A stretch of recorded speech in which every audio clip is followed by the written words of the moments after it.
Hi guys, welcome to another episode of Streaming Safari here at the Lion Habitat Ranch. As always, I'd like to thank you guys if you've been able to help donate to us or come out to visit us, my favorite way of helping us out.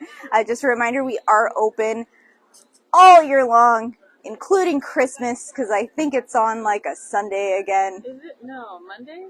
Or a Monday. But we're still open. Either way, we're still open. Come see us. We're open from Thursday to Monday. Right now, we're still in our summer hours, which is 10 to 2, last call at 1 o'clock. And we'll be switching to our winter hours on October 25th. And then we will be open from 11 to 3, last call at 2 o'clock. So we kind of jump. We do exactly the opposite of the fall back, which is really nice for the keepers, because if you didn't know, we get here like earlier than the sun gets here. So we're very happy because we fall back and then we change our hours and I get extra sleep. Our lions are sleeping all the time though, but actually Swifty's up. Can you see him? Swifty! He's paying attention to something else. So I have some other cool water bottle experiments for you guys today, because I'm on apparently a water bottle experiment kick since our one on clouds last week. But before that, I'd like to remind you of some events that are coming up here. We have some really cool things coming up in October, including my favorite thing, Boo at the Zoo, which will be the weekend before Halloween, and we just went over the dates, which I think is the 20th. Wait, yoga or Boo at the Zoo? 7th through 29th is Boo at the Zoo. And then yoga, I know, is the 7th and 8th of October, so the first-ish week of October. And that is still in early bird pricing if you want to grab tickets online. I think the pricing is $30 right now. It does go up the later you decide to purchase your tickets. It's super, super fun. You can tell all of your friends that you got to do yoga with a giraffe and you didn't invite them. Okay, don't tell them that. Invite them. Bring your friends to yoga and hang out with Ozzy and our lions and have a fun time with us. We would love that. So today, back to water bottles.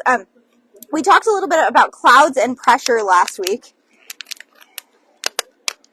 And one of our keepers told me that it was a good idea to actually take the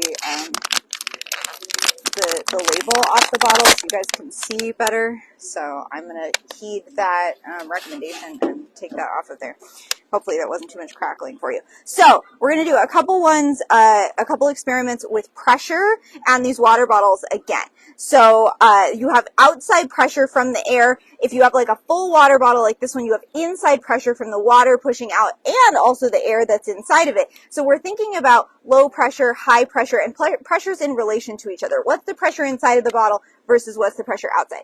Now, this is hot water that we just heated up in the microwave, not the refrigerator. Inside joke. So I'm going to try to carefully pour this in here. If you're doing this at home with boiling water, please make sure you like wear an oven mitt or something. I'm being a little dangerous right now.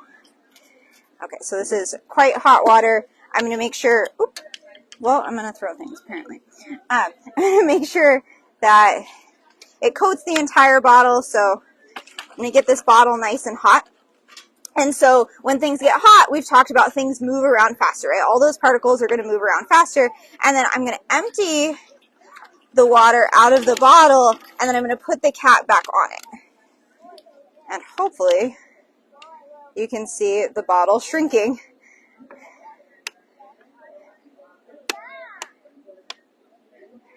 It is crackling. It is crackling and shrinking.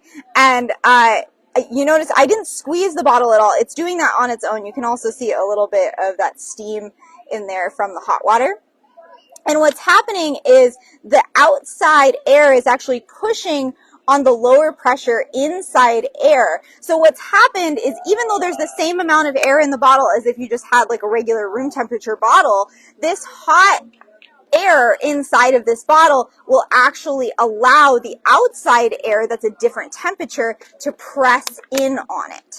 So it'll actually squish the bottle without me putting any pressure on it. And it's actually almost all the way squished, and if we let it keep going, it might squish itself all the way. So if the water's even hotter, this wasn't quite boiling because I had sitting out for a couple minutes, it'll squeeze that bottle maybe even faster. So give that a try. Give it a try with different temperatures too, and see what temperature you need for the bottle to squeeze in. And maybe if you can get some really hot water, again, be careful, wear some oven mitts, or something to protect your hands.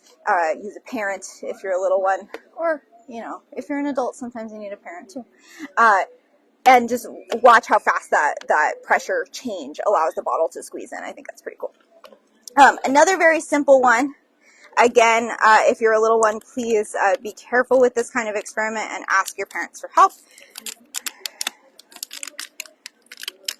Again, I will actually take the label off of this bottle.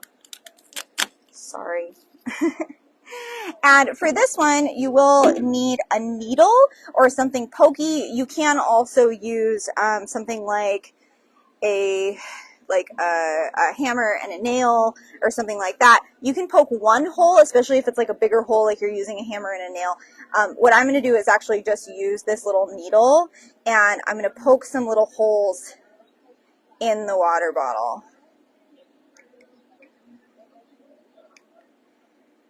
Could you use a thimble to protect your finger? You could use a thimble to protect your finger, Denise.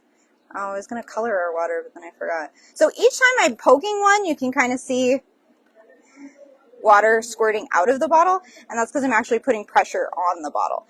But for the most part, not very much water comes out. Like there's a tiny bit that's dripping right now, but you have different pressure going on, and you can actually see some of my holes might be even like a little too big or a little too high with the needle, and you see the air bubbles coming up. That's air coming in and equalizing the pressure and reducing this vacuum that's created at the top. So depending on the size and the number of your holes is going to determine how much air is able to get in past those holes and how much pressure the water is pushing out, and how much this vacuum is going to stay. Now, when I take the cap off of this, or if I put more pressure, right? If I put more pressure, it's going to squirt out, right? I'm going to back up just so I don't get the Jeep completely wet. So I'm going to try not to put any of my pressure from my hand, but I'm just going to open the bottle. So when I take the cap off, it sprays like a sprinkler. And if I put the cap back on, the spray will actually slow down or even stop. I don't have it on. There we go. So now the cap's on all the way flat, and I have just maybe a tiny drip now. I think actually it wasn't sealed completely before. And then, again, as I release that vacuum and allow the air to enter, it allows the water to spray out. It's a nice, fun experiment. You know, get some food coloring, make this a nice extra fun thing. Try to get some extra fun colors going on with this, and think about what's happening with the pressure. Thanks for joining us for Streaming Safari again, guys. We'll see you later.